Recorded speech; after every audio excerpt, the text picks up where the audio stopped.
just to recap, we have been doing in the last 3 lives that I did, and those lives, the replays of those lives can be found in the guides tab, in under my tab in the guides tab. And what I've been sharing are what's needed and what's good to know, what's essential to know before doing a life change program, however that may be, whether it's an actual course or a program, or you're doing it with some friends or loved ones, or you're just doing it on your own. Doesn't matter. These are fundamental, essential tools. Now, you can, of course, do it without this, but these help incredibly. And I'm sharing, it's a pre-programmed program that I've set up for those who are going to do my particular program, Way of Impeccability, the core program of what I have. I have others too, but that's the core one. And also, I show it to anybody and go through it with anybody who's interested in doing Way of Impeccability. That way, they can see ahead of time, they can see what's involved. This is a huge deal. This is a huge, huge, huge deal, because I feel that, and you're going to get a really good idea of what's involved ahead of time.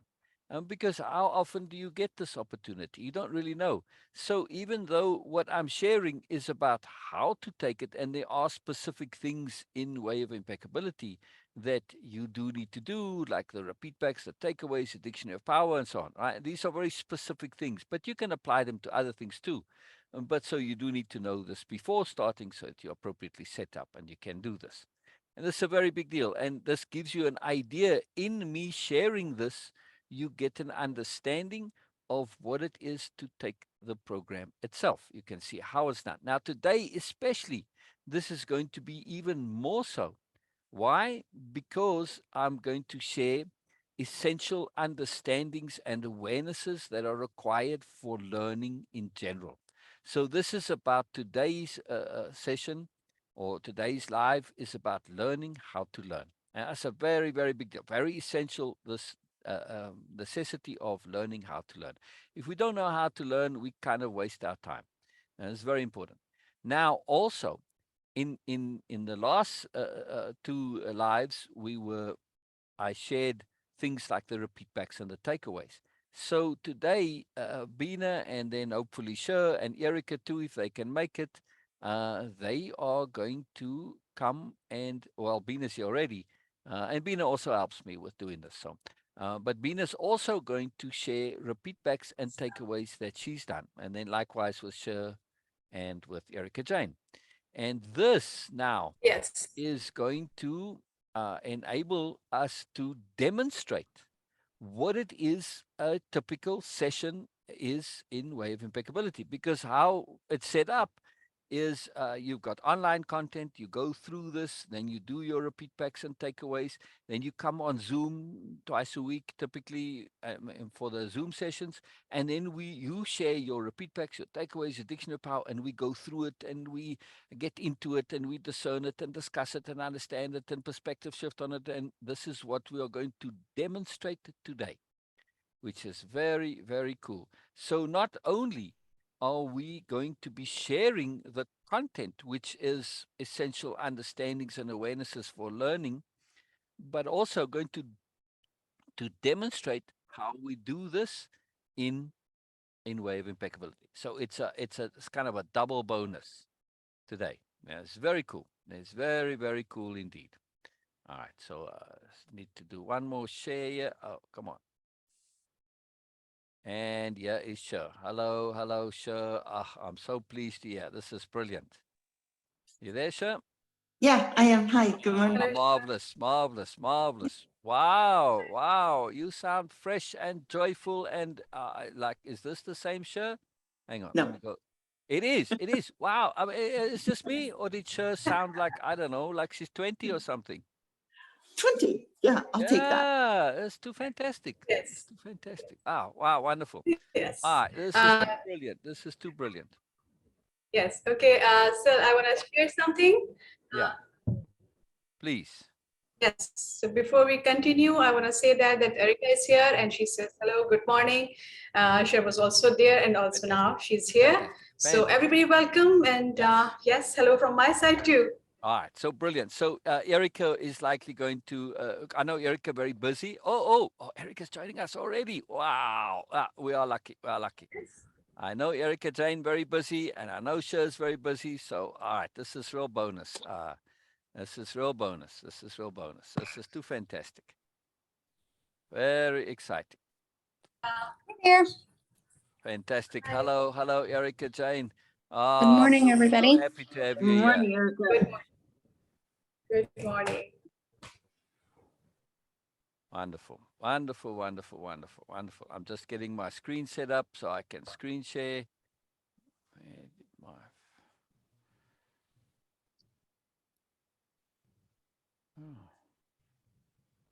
Oh. All right. Exciting. All right, so I'm all ready to go. We're just going to jump right into it. We're going to jump right into it. Erica Jane, since I know you said your time is very pressed, I do you want to go first on doing a repeat backs and shares?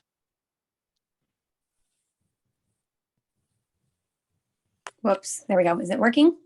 Yeah. Yes. Okay. Right.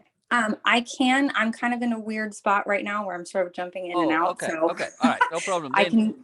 sure. Well, before you start, while you get settled, I'm going to just start on the first one, and I'll read through it, and then you can share. Or if you aren't ready, then Bina or Share can share whoever is ready. Okay, that Right. sounds great. Okay. So this also, what I'm sharing here now, this is part of the whole program. If I look at all the slides and show you here what I mean, you see there's a lot that went before it, and we're just starting on this portion because we already did what came before this in the previous two lives.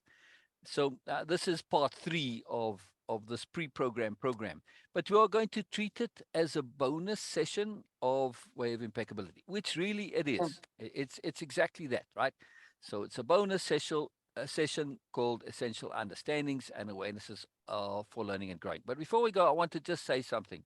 Because this is a pre-program program, I haven't gone into as much detail as I might otherwise go in the other programs because it's an overview, we're touching on things, and this also gives us the opportunity to extend and go into a little bit further and to demonstrate how we customize. So these are by design not going to be in full detail, right? So let's start on the first one, memory and understanding. Where was that quote now? I had a quote here. Oh, I guess I skipped over it. All right. Memory and understanding. First key point to understand is that remembering is not learning, and this is psychologically correct. Information, memory, saved to our hard drive in our brain. In other words, where we save this information in our brain, right? Where we remember things. It's the same as your hard drive. That information saved to our hard drive is not a program. This is very important. It's data. It's data. Memory is data. It's not a program. You might think it is, but it's not. Furthermore, a program is not us. Two things, right? So we have the data, then we also have a program, but not us. Unless we can use the information, it's not knowledge. Once we can use and apply our knowledge, then we can claim it is us. Only then is it real to us. Then we can make it into a program of our choosing. Why is this key? Because of our original innate honesty. Before I elaborate on the inner honesty, yes, I want to say about the program, and a little bit later, there's a section on the computer model, which is very useful for learning to understand. We want to not only have programs, but we want to take in our learning and bring it all the way into our deep inner self to actually update and change our operating system.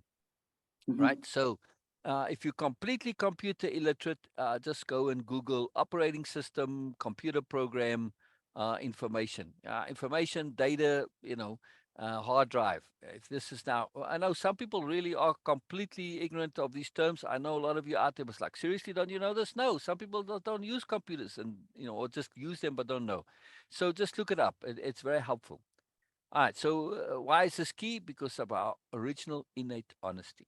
That inner honesty does not allow us to claim something as our own when it's not.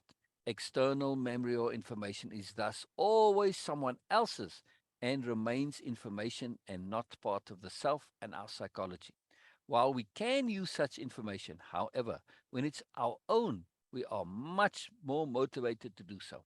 In addition to a greater ease and facility of usage, because it's integrated into our operating system and thus much quicker and fluid and interconnected.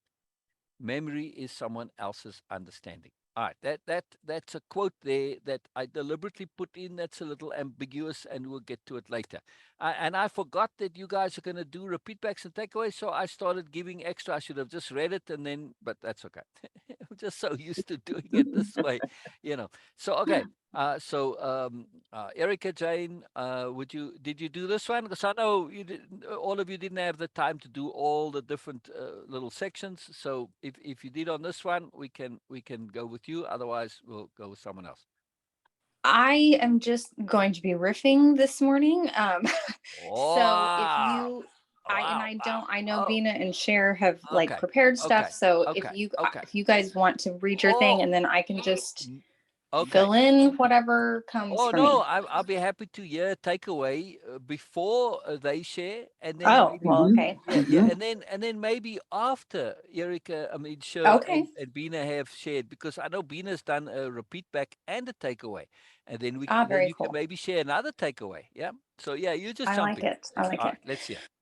Well, so I will keep mine brief so that we can get to Bina and shares. But I would say the first thing that comes to me really when thinking about memory and understanding in relation to learning and my experience specifically in Way of Impeccability, but really I'm seeing how it carries over with previous, other times that I've learned really in any capacity.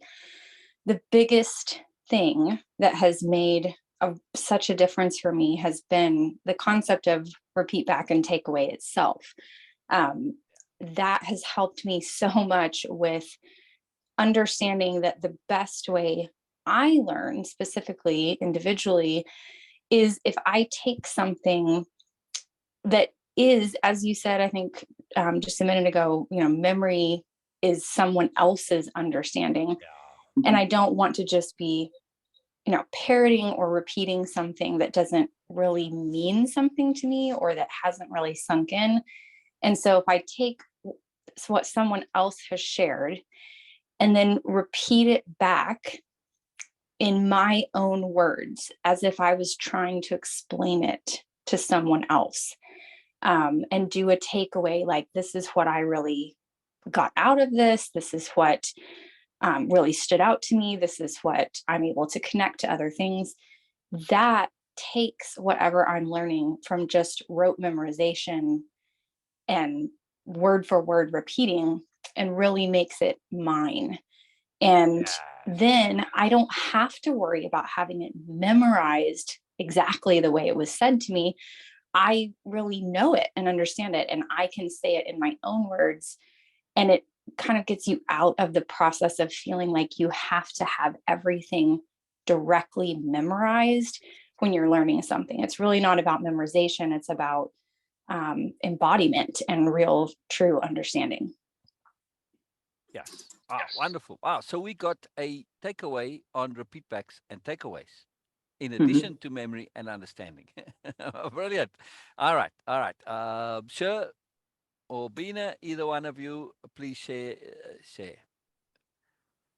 I did Bina. one on all of them. Yeah, can you hear me? Yes. Okay, I was gonna say, please don't tell me I'm muted. No. I did takeaways and repeat backs, but I'll give you what I pulled, what came up for me, which was the key points were, of course, remembering is not learning. Sure. For me, did you do a full repeat back and takeaway on this? I did a full repeat back and takeaway on, let's hear. all the slides. Oh, wow, fantastic. I want to hear the detail. I want to hear that full because I want to share with those watching this or attending. I want to give them a sense of what it is. So we'll treat this exactly like we'll do any other session. So please, Okay, go well, the full then detail. I'm going to give you my takeaway first. Okay. Brilliant. On the entire, all the slides. All right. Okay. Without application, it's all meaningless. Yes. I have engraved that in my memory and understanding as an application. Now, I learned that kind of the hard way. I took the program seriously, but there were points which I allowed time, ego, brain fog, or other barriers in front of my progress. And this awareness is a gift in itself from the universe. And that is something that I want to emphasize. Emphasis and its importance cannot be overemphasized. The mechanism that changes the brain itself, new neural pathways.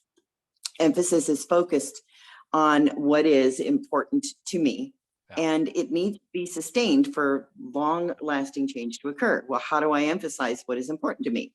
Drawing, journaling, writing, creating in a myriad of ways.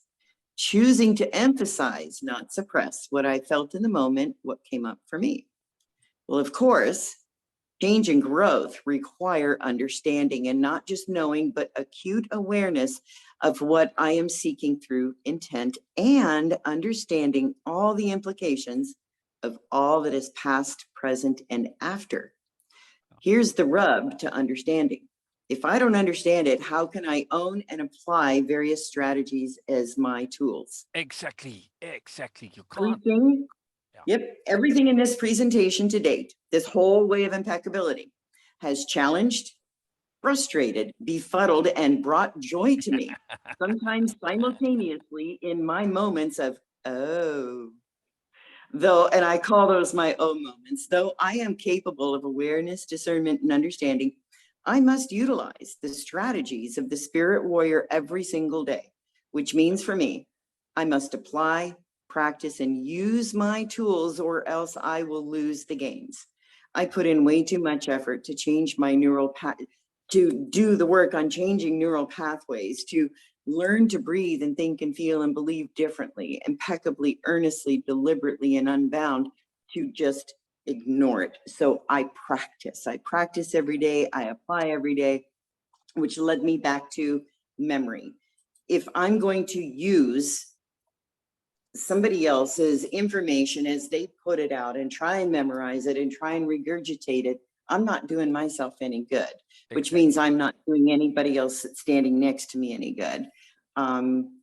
So, you know, if you go back to the post that I made yesterday, about the change, about the mood management, about the shift, and you notice the shift today, unless I am deliberate about every single thing that I'm doing and learning to apply and making it my own, none of it's going to make a damn bit of difference. None of it. So there's my takeaway. Ta-da!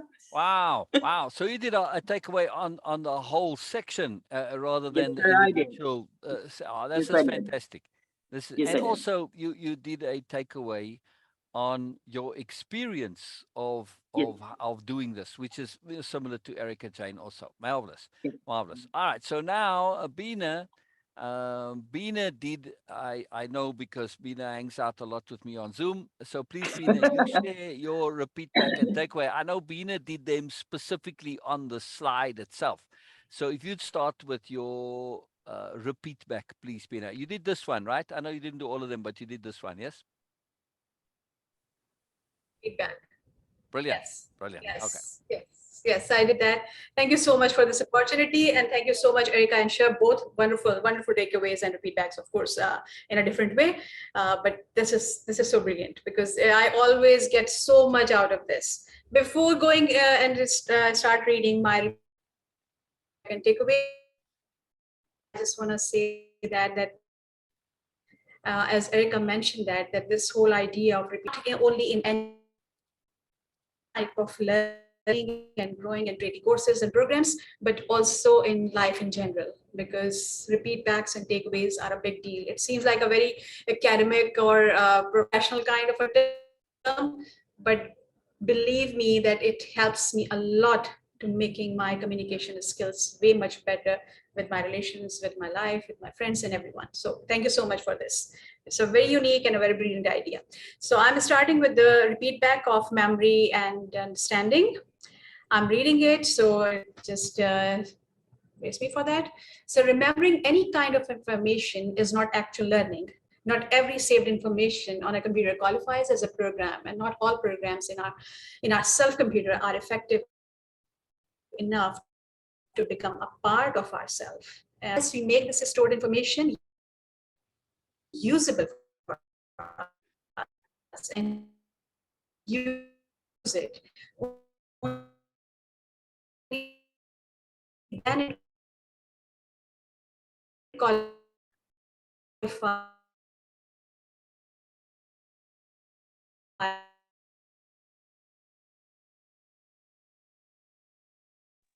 as knowledge.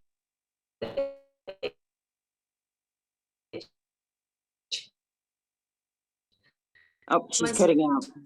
we use and apply this knowledge and become our own, then we as oops. Can you hear me now? Can you guys hear me?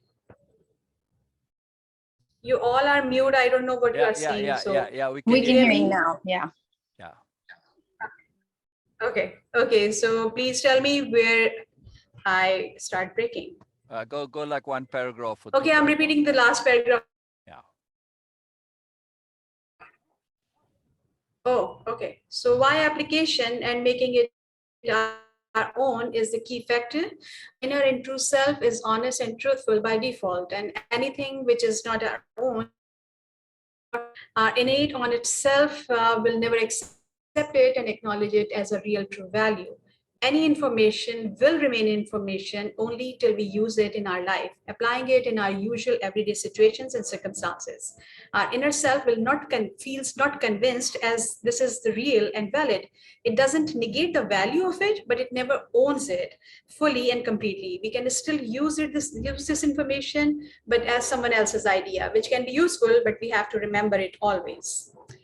And please make sure that I'm not breaking.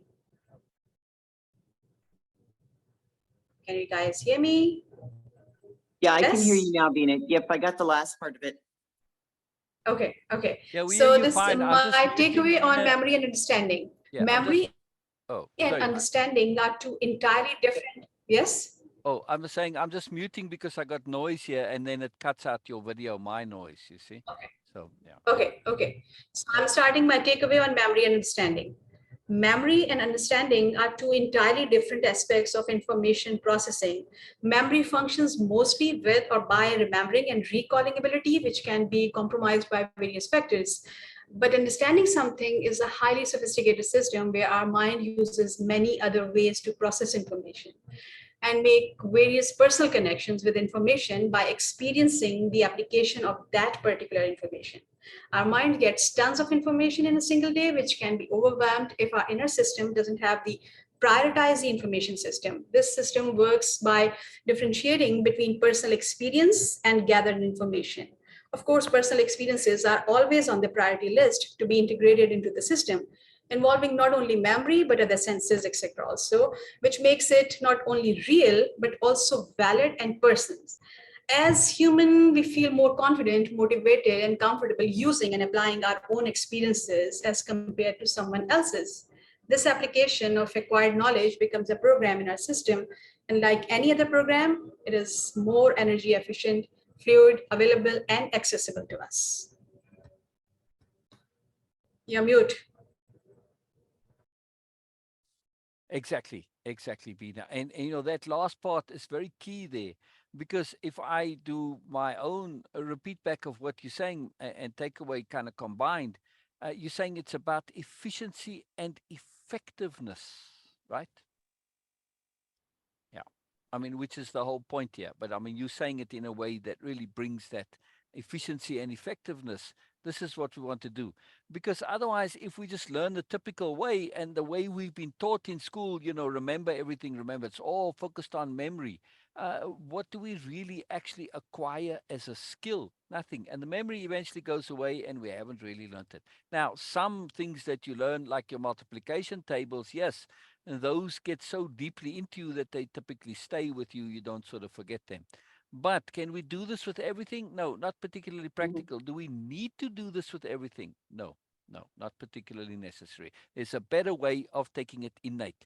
When you understand it, really, really understand it, and you prove your understanding through testing it, implementing it, then you self-prove that you understand. Once you've self-proven you understand, you make it your own. Yes, sure. Oh, I didn't know that I had my hand up, but anyways, my You're unmuted. That's why I'm saying yes. Oh, okay. Oh, well, I really liked what she was talking about everything that we gather in a day, all the information. Yeah. What that brought up for me is that I sorted out to make sense, and what makes sense to me is what I keep. And like she said, I like to apply it to my own experiences. I look for how can I relate to this, and it helps me better understand someone else when I can relate it back. But just going by memorization of things, I don't do so well. So I like to take things and make them my own, like you pointed out earlier. So Yeah. We are easily fooled by memory as learning when it's not. All right. So our next session coming up here, section, is emphasis. But I'm going to ask Erica Jane to do us a special favor. Before we go to that, and we'll come to this afterwards, Erica Jane, please instruct us or teach us why emphasis is so critically important. So I'm going to put Erica Jane on the spot a little bit, but when Erica Jane explains things from a point of view of getting us to understand it, it helps my learning. It helps me locking it in. Right, Bina? So I'm leveraging Erica Jane's Absolutely, ability. it's a big opportunity. Please, Erica, share. Yeah. Yes. So share from the context of not explaining what emphasis is, but why, how we can use it, how it's important to us, how it makes a difference to us. Like we don't get it. We don't know about emphasis.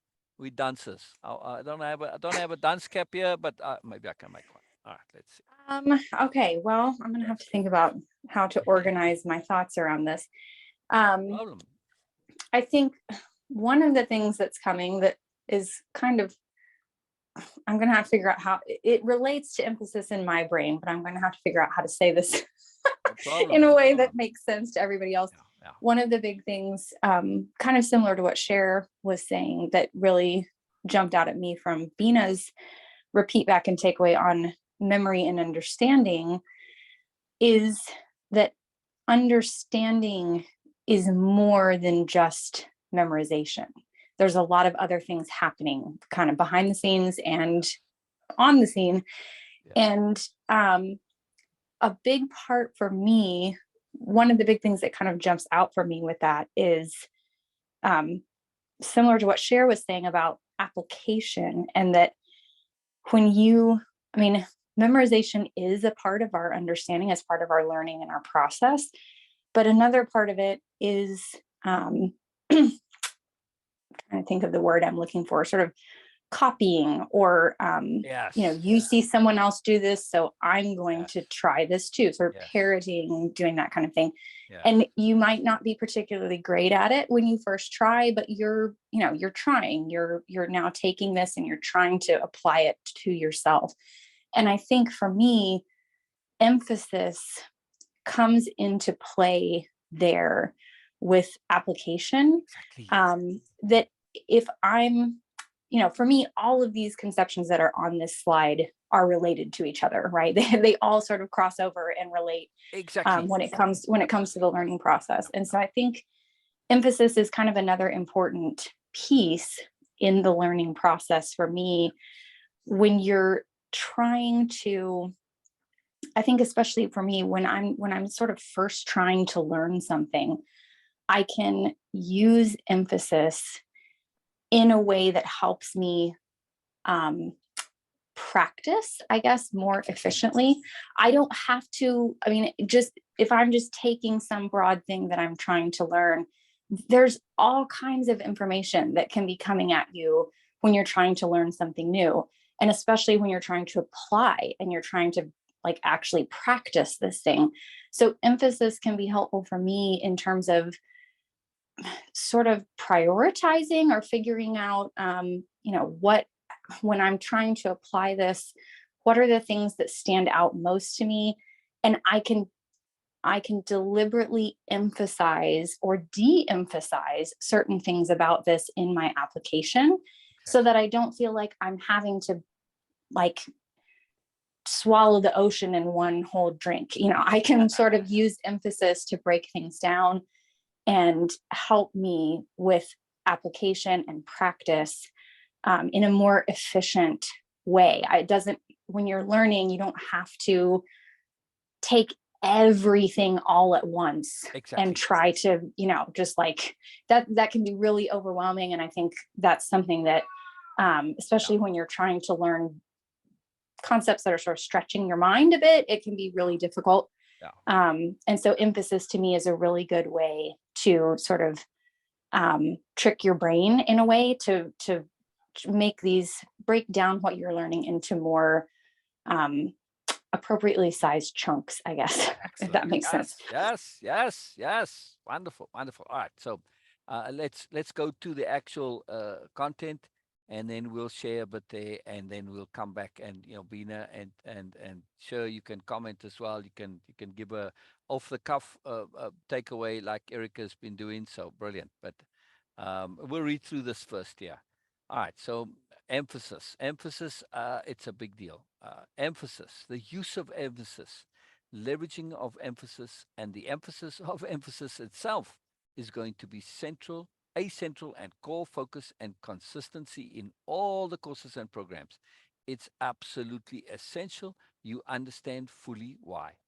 Just this one single understanding and knowledge is life-changing just in itself.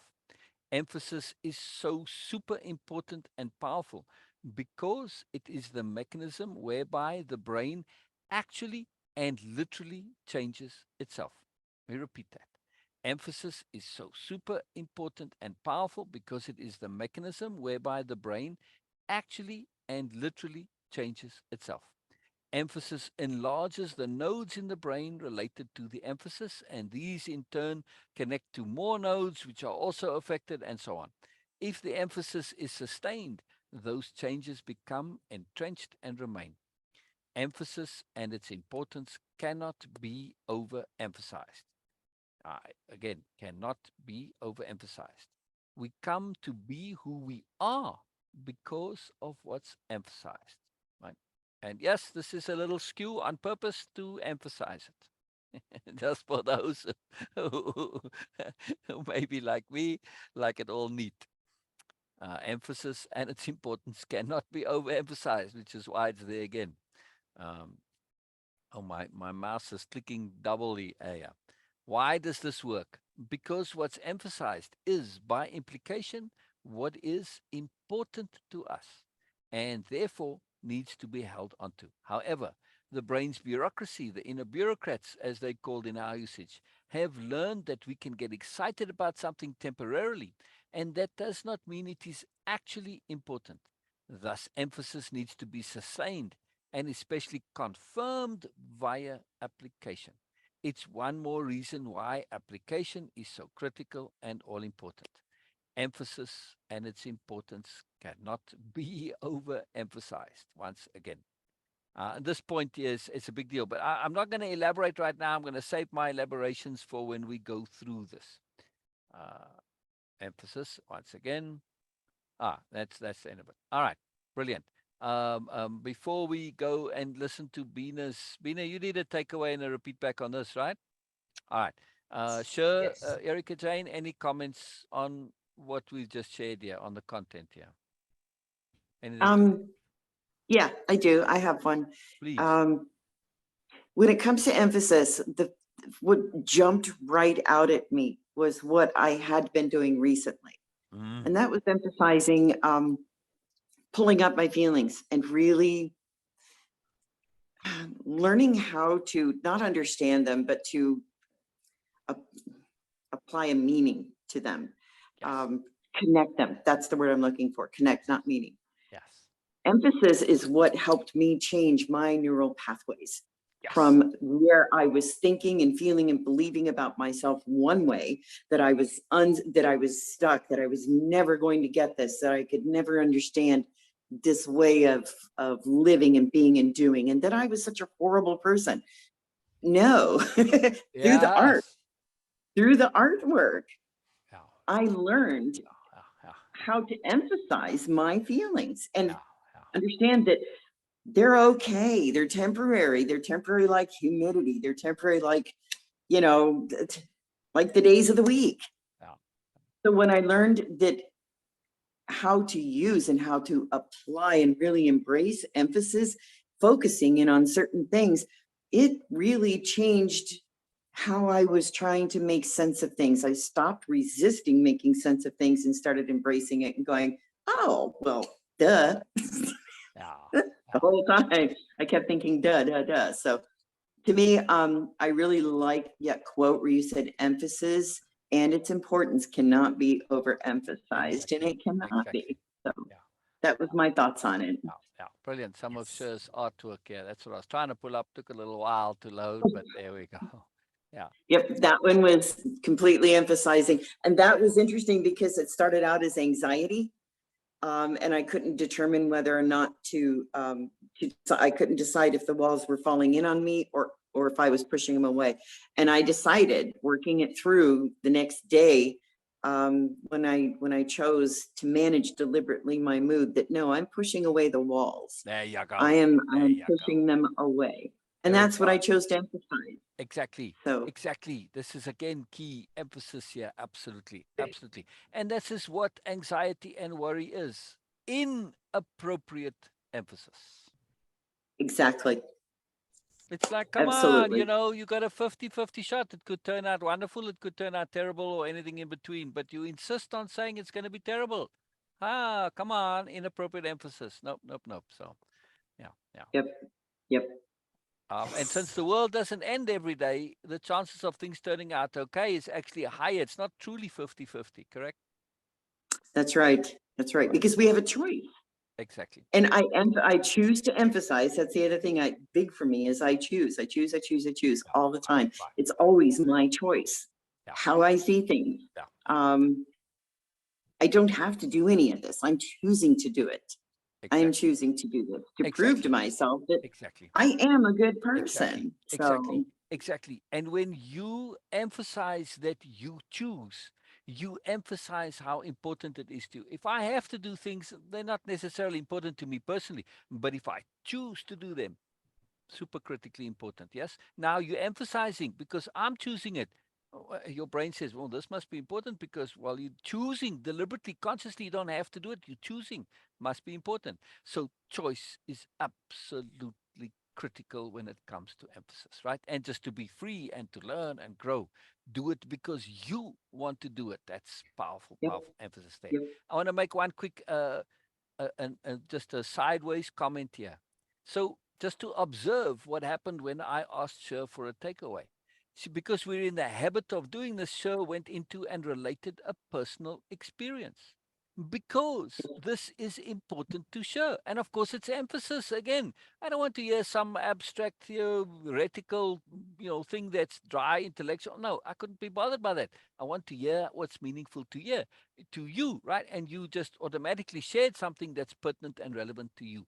Pertinence and relevance is ridiculously emphasized emphasis, right? So this is really cool that you automatically went into sharing a personal experience as it relates to emphasis. This is very, very, very powerful, very cool. And this is how we do things. So I'm also using this today's live to really demonstrate, to show what we do in the live sessions where 90% or whatever, the majority of the learning takes place in Way of Impeccability, right? Because we gets personal like this. And when it gets personal, it gets emphasized.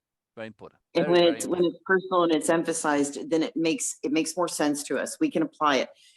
Kind of like, I think it was you who mentioned it, Sil or Bina did, maybe Erica, I don't, all right.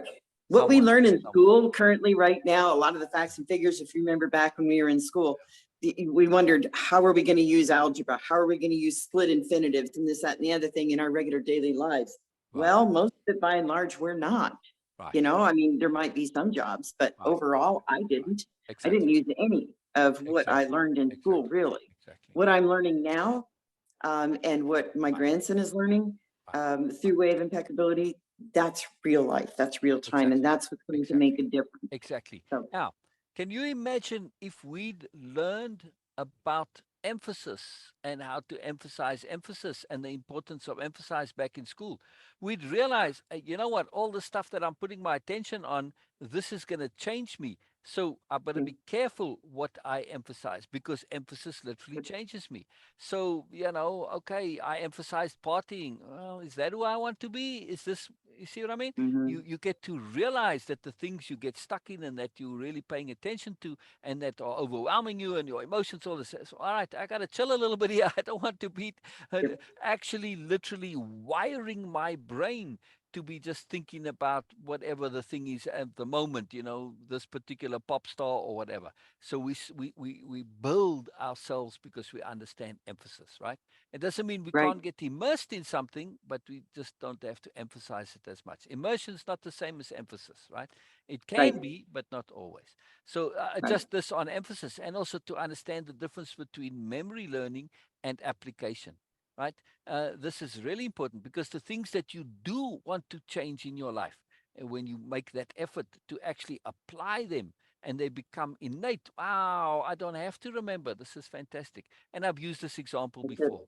Look at all those memes, right? I mean, I've seen a trillion of them, literally, I'm pretty sure, right?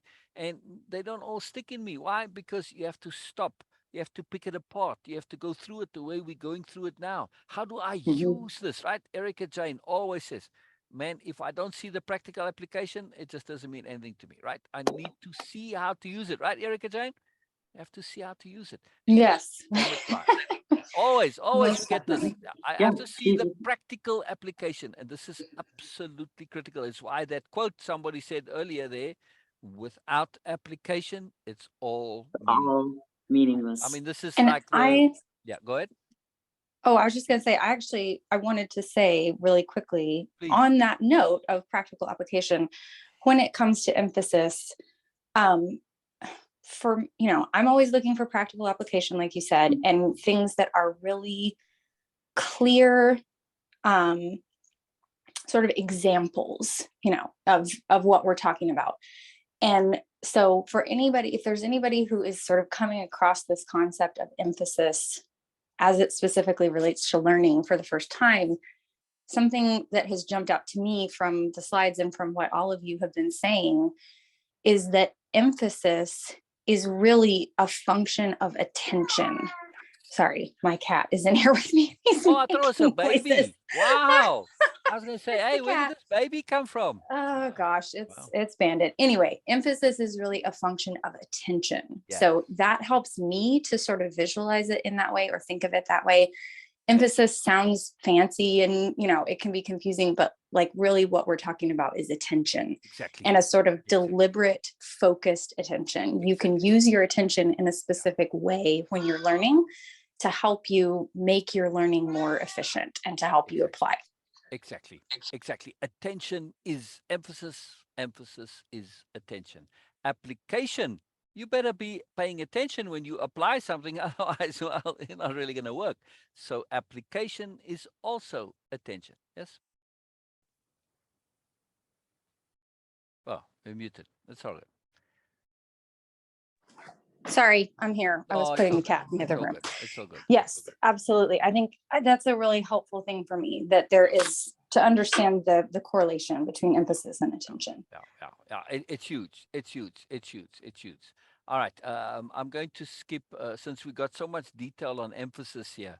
And I know it can be skipped, but I'm just going to go on to the next session, because instead of asking for more repeat backs and takeaways here, um, perspective shifting to multiple perspectives. I just want to emphasize this, because if we say perspective shifting, our default is to go from whatever we're paying attention to go to the opposite. That's now I'm shifting my perspective. No, we want to go to multiple perspectives. This tool is profoundly instrumental in breaking the habit, of breaking our certainty about the validity of beliefs and ideas, habits, and psychologies. One of our most confining habits is the clinging onto the first thought, belief, or idea to come up in us, as to hold so tightly we believe it's the only one there is. Next is the mentality of opposites, the belief that everything has an opposite. Despite the obvious flaw of this black and white thinking, many cling to it assiduously, sadly missing all the glorious colors of multiple perspectives, understandings, and awarenesses. Very big deal. Perspective shifting is a superpower. Yes, absolutely. All right, we'll come back. We'll come back to the next one. So on perspective shifting, Bina, did you do on this or not? Either way, I'm just gonna listen. Hopefully you guys will just feel free to share personal experiences and takeaways on this as we go through. So. Okay. Um, Okay. Not okay. Can you hear me? yeah. Listening. Yes. Yeah. Okay. So not in a formal way. I didn't do that. My repeat back or takeaway on that.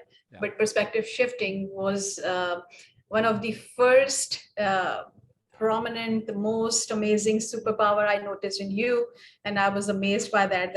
Like how he can do this whenever he comes with any sort of situation which needs a bit of resolution, or any sometimes very serious problems, and even mundane things in life like daily chores or something.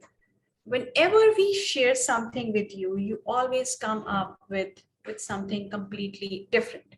Yeah. And I was amazed by that how this is possible, that one can always think like why I was not able to think like that, and why you always have, and not only one or two but many. And that was really really inspiring for me, and I was like, okay, I wish I could have this ability to do the perspective shifting, because it was so liberating, that moment when you are able to shift your perspective on anything or any situation or even about yourself. That is the real step towards your freedom, your true freedom, because you are not now trapped into or enslaved of any conventional, any idea, any belief, nothing. Because if one thing, when one idea, one perspective can exist, so do others. And then the concept came up with the multiple perspectives and the parallel perspectives also. That not only that, okay, a new perspective is always welcome and needed, but also they can coexist. Yes. And this idea is Exactly. we can actually expand it to the most abstract way, that this is that celebrating the difference is in overall humanity. If we just learn this ability that perspectives can coexist, and also we always have another perspective, this is the real key to the moreness. That was really brilliant. It shifts everything, every concept in my life. And this is the key, this is the bedrock of growth and learning, because you don't feel that I'm stuck into this idea that white is only white. We go further, that okay, how this actually came up. So every color, every idea about life and yourself changes when you accept this idea that multiple perspectives can coexist, and there is always more, and we can shift and we can adapt. When we shift, when we are ready and willing to shift and adapt and open to different perspectives, multiple perspectives, how the ego can come in? No, there is no chance. That's it. That's it. Yes. And it changes everything about my religious ideas. Everything changes about my friendship ideas and learning and growing in life in general. So that was a really, really life transforming concept of multiple perspective. So Very, yes. very big deal. Very, very big deal. Very big deal. Okay, I Cheers want to to add Bina something for that to that. one. Please go ahead, Joe. Please go ahead. Please. No, I was just saying cheers to Bina on that one, because she's right. She's dead on. She said it all for me, which is, there's more colors than black and white. So yeah, and that was actually one of the very first tasks that I really, really did learn was, it started with perspective shifting. It took me a while, but I got it. Right, right. And it's just a matter of habit and practice and emphasis, to Yep. just Yes. what, and when you do this, the brain learns because that's how the brain is. It can do this. It can do this. Any Yep. comments, Erica? I do want to add something onto perspective shifting in general, a big point, but before I go there, anything, Erica? Yeah, well, I agree that everything Bina said really hits the major points for me of perspective shifting. That was a really great synopsis for me. The one thing that stood out to me, um, I guess, in specifically with perspective shifting and learning, is it's really big if you come to the realization that everything that you learn or have the potential to learn is coming through the lens of your own particular perspective. That's like that was a really key thing for me, and that's part of why I'm perspective shifting and being able to accept and utilize the existence of multiple perspectives when it comes to learning is understanding that everything you learn is coming through that filter of your own perspective. Yeah. So if you can shift that perspective, you now have the ability to learn things in different ways, to learn new information that might not have made it through your filter before. Multiple perspectives and perspective shifting was and is really big for me in the learning process, with opening yourself up to being able to learn in different ways than you have before, being open to new information that you would not have been able to get before because of your limited singular perspective, if that's where you're coming from. So that was really big for me. Exactly. And what's the point of only coming things from the perspective that you're familiar with? You're only going to be reaffirming Exactly. Yeah. what you already know. It's pointless. All right. So there's a greater magic to this ability to perspective shift to multiple perspectives. Now, what we've shared so far is okay, you got black and white, but if you learn multiple, you get to see the colors. However, you can, through perspective shifting, also come to acquire, be aware, understand that which is even greater and beyond what you know already exists. Like the colors, you kind of know them, you recognize them. And I'll explain in this example. So we have a house, and we're looking at the house from the outside through the windows for the purpose of understanding the floor plan, the design of the house. We can't go inside, but we need to understand this, right? So we look through a window.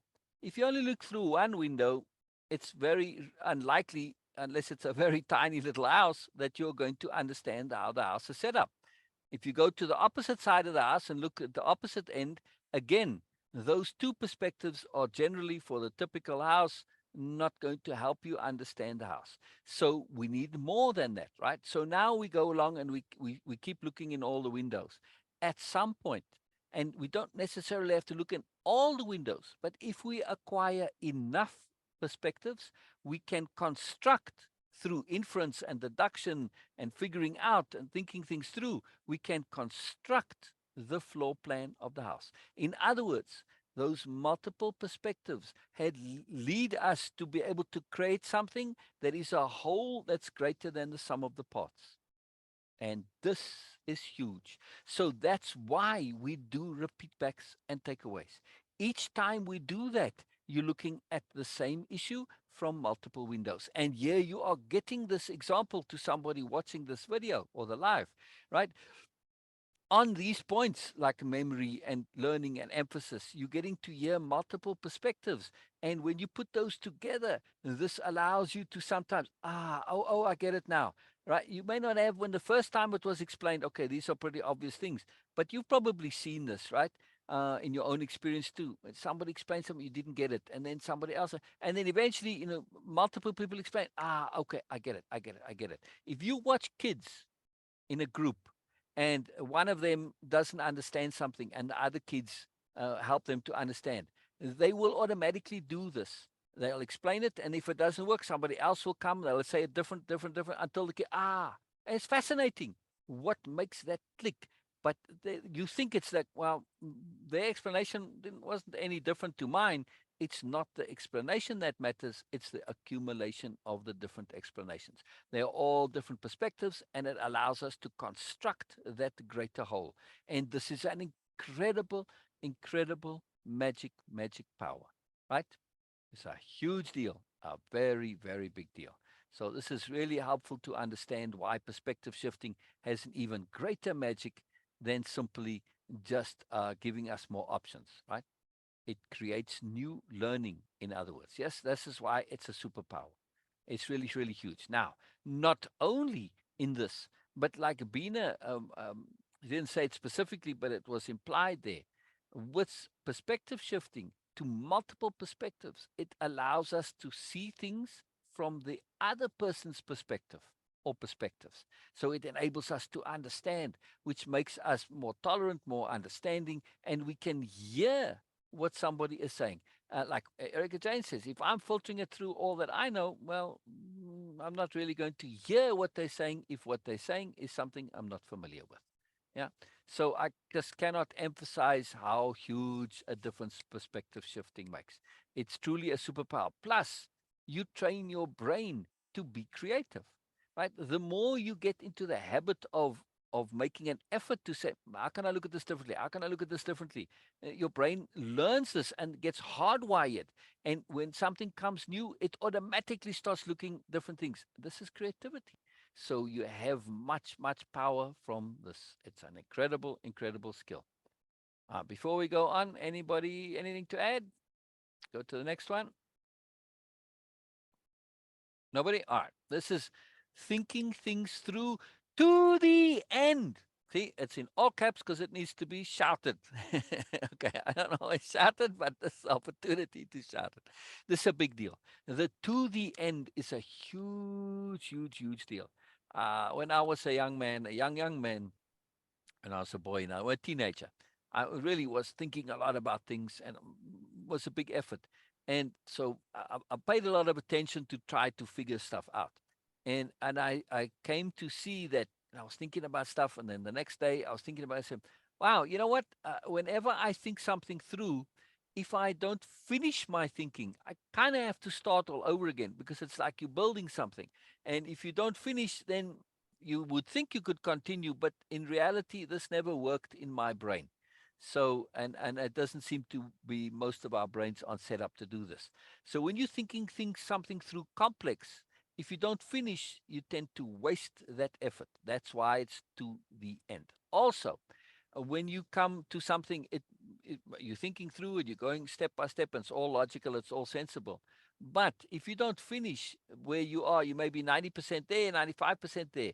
You may end up with a completely false conclusion, right? All right, think of a detective. They're going through, they're working out, they're figuring out, and like if you watch a detective show, well, so it seems to be that so and so is guilty, right? But then you get those last few little things. No, they can't be, and actually it's this one, and then you prove it, and it's conclusive, right? So this is very key. If you don't finish it, you may end up with false conclusions. So it's very, very critical point with thinking things through to the end. Huge, huge, huge point. All right. Thoroughness in our thinking and our efforts to understand is critically vital because all too often that last bit makes all the difference and changes everything. If we don't come to resolution with our thinking and understanding, if we leave off before we're done, it just means we'll not have any value and usefulness from our efforts. And also, when we do take it up again, we typically have to start all over again, making all the former efforts a waste and in vain. Just look around you to see how disastrous and limiting unfinished thinking is, and how much time is wasted by looping over the same partial thinking to no end again and again. To know the difference between thinking things through and doing so to the end is huge, huge, huge. How do we know when we've come to the end? I think you asked me this, by the way, Sher, or somebody here. For one, when our conscience is satisfied and when we cannot answer questions like and then or what else and similar. So this is a very, very key point here. So when you come to the end, you say, and then what else? and our conscience is satisfied. So they're just, three mechanisms for knowing how you've come to the end.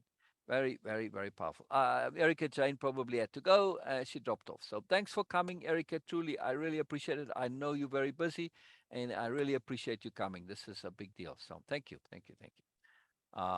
Most excellent. Oh, I got a little birdie visiting me. Hello, little birdie. There it goes again. So, all right. Sure. Any points on this?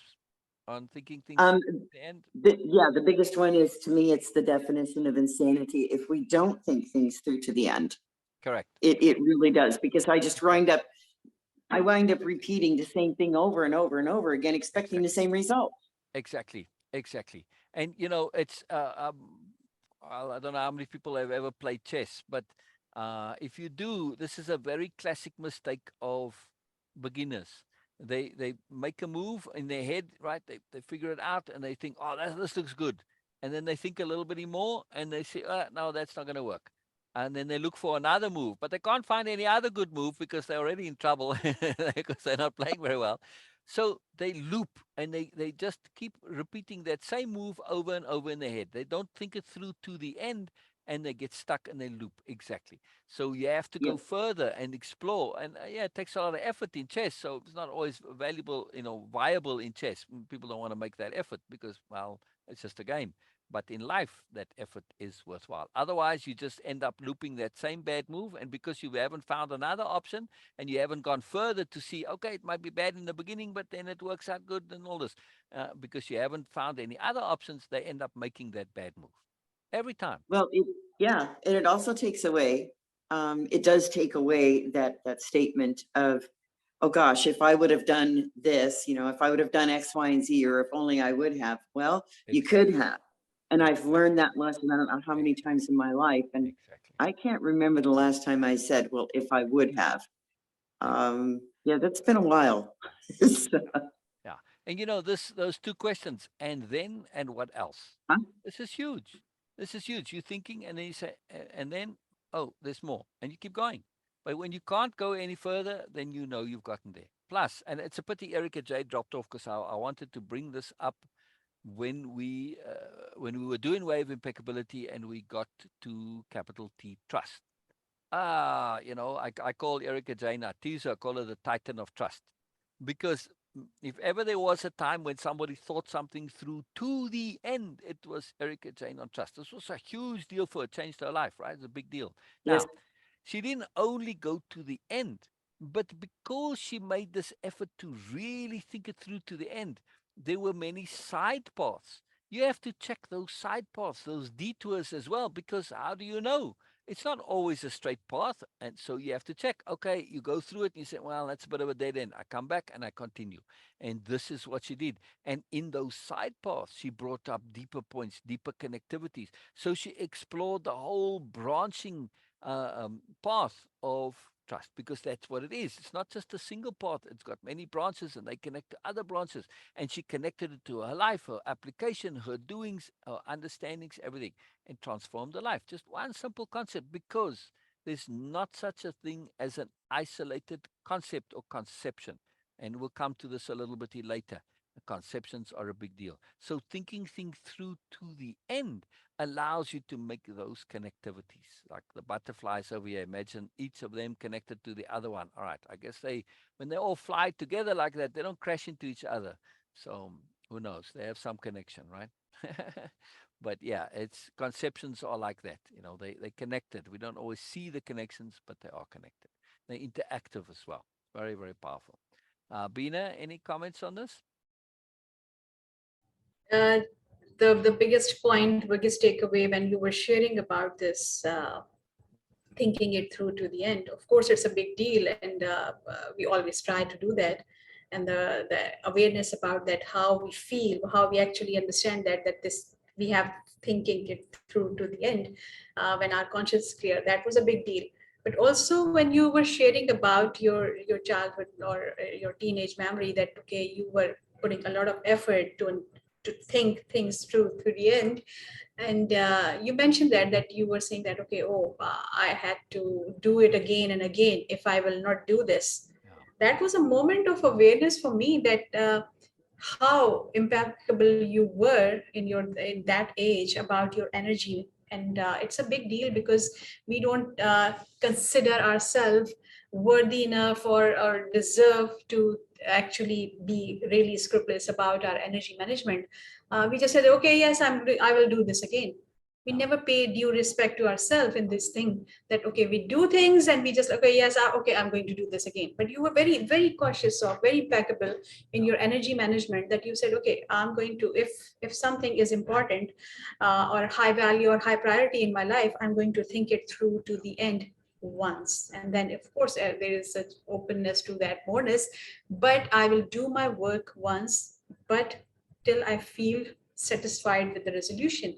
That's a big deal, because mostly what happens in our life, in regular life, that we don't do that, and we encounter the same situation and again, and we drain our energy and invest our energy again and again. It's a big deal. It's Oh a yeah. big Oh deal yeah. for me. Oh yeah. Oh yeah. And before you give me too much praise, it's just the benefits No, of it's not you. no, I'm just gonna say that came from being inherently lazy. That's all. I don't like waste my energy and my time. Energy management, of Right, course, right, right, right, of right, course. right. Exactly. But I mean, I felt at the time I didn't use the concept energy management, just laziness. Like I don't want to be wasting my time and energy. Yeah, yeah, it's very But important. now Very it important. is. Yeah, Yes. yeah, exactly. Now it's energy management. Correct, correct, correct. Terminology and labeling, very important. Sure. Yes. I suspect that you have maybe an example or two you can share of how thinking things through to the end made a difference for you. Oh my gosh. So many, Pick so one. many. Yeah, which one? Yeah. I was gonna say, pick one. Ah, The but biggest one that stands out for me, and I alluded to it earlier, which is my thinking and believing that I was a bad person. exactly, exactly, exactly. It took a while. It took a while to really think that one through. And I'm talking a long while. You guys know. Many, many, many months of applying it, the Yeah, thinking and the feeling and the believing every single day, and questioning and never being settled with, well, wait a minute, somebody else, you and Bina and a few others in the community, gave me things to think about. That once I started thinking those through and trying to find validity in my beliefs were washing out. And exactly, everything else was coming exactly, true, exactly, that what other exactly. people were seeing. So I was effectively self-proving, or trying anyways to self-prove, that my thinking was faulty, that Yes. no, I was a good person, that Yeah, that I am impeccable, that I can do this, that I can create and new meaning for my life. yeah, So yeah. um that's my biggest one, my Oh, that's biggest one. huge And one. That's a huge one. When you if it think, weren't for that, right, I would still be stuck, exactly, or exactly, not because it was alive, a but belief. And when you thought that belief through to the end, you became acutely aware and you knew for a fact that it was a belief, not a fact. Yes. yes, And then, yes, of course, it just big implodes. difference. Well, if it's a belief, do I have to believe it? No, it's a belief. I don't have to believe it. It's a belief. It's not a fact. So Right. why am I going to believe that I'm a bad person? It makes no sense whatsoever. Other people Right. said so. I don't think so. So this thinking through to the end gave you clarity, and the belief bubble was able to pop, right? Yes, Yeah. yes, And this happened with a few other belief bubbles. Now, if you don't know Sher's story, go into the guides tab in the Sassy group and you can read all about it there in Sher's tab, right? She's got it now. yes, We didn't start this from the very beginning. Sher's got many other posts and you could click on her name in the discussion tab and you can go all the way to the bottom and you'll get some of her earlier posts which give details of Sher's earlier life and so yeah, Sher had a yeah, very, let's just say, non-usual early life, which put a lot of these types of beliefs into her, right? I mean, right. to summarize a little bit, Sher didn't necessarily live her own life, It was, so popping this bubble of belief is a huge deal.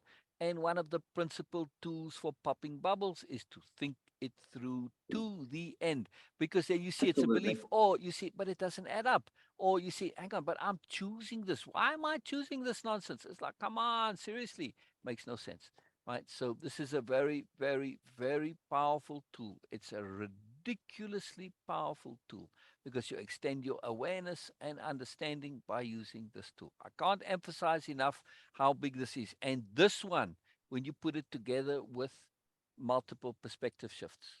Now, why are those so potent to go together?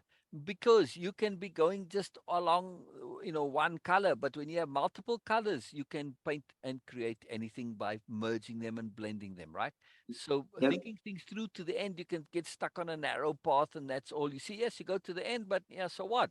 You just have one color. Multiple perspectives allows you to make more colors, right? And blend Yeah. them together.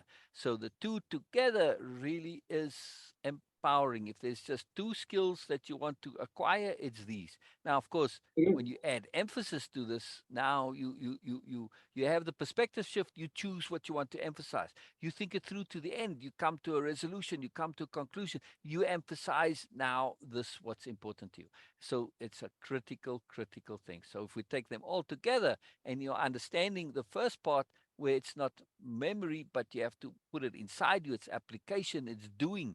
Oh, wow, now it all starts. Now you start to see how it is that we actually learn, which means change. Mhm. Learning does not mean memory, because if you remember something, have you changed? No. No, You're still no. the same knucklehead that you were, the same nincompoop that you were before you had the stuff in your memory, right? Yep. So you need to change. You need to change. If you're going to be a nincompoop with a good memory, you're still a nincompoop, right?